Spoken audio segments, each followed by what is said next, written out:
आहे। Supreme court of India याच्याद्वारे जे नुकताच सुप्रीम कोर्टामध्ये जे महत्त्वपूर्ण जजमेंट किंवा महत्त्वपूर्ण निकाल जे पासआउट होतात, या सगळ्या जजमेंटची एकदम फ्रीमध्ये आपल्याला ऑनलाईन पद्धतीने आपल्याला सुप्रीम कोर्ट ऑफ इंडिया याच्या वेबसाईटवर सगळे जजमेंट्स आपल्याला आता स्टडी करायला मिळणार आहेत।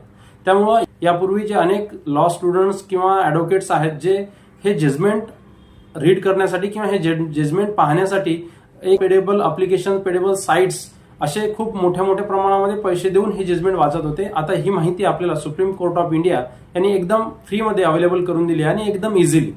तर अनेक वेळा आपण काय करतो की अनेक वेळा ॲडव्होकेट्स किंवा मोठमोठे काउन्सिलर जे आहेत किंवा लॉ स्टुडंट जे आहेत किंवा अनेक वेळा सुप्रीम कोर्टाचे जजमेंट जे हायकोर्टामध्ये किंवा डिस्ट्रिक्ट कोर्टामध्ये आपण अनेक आपले ग्राउंड्स आणि मेरिट्स जर सेम असेल तर आपण अनेक जजमेंटचा आपला रेफरन्स आपण एखाद्या प्रकरणामध्ये आपल्या जस्टिस समोर देत असतो। अशा वेळेस हे जजमेंट पाहायचे कसे किंवा या जजमेंटची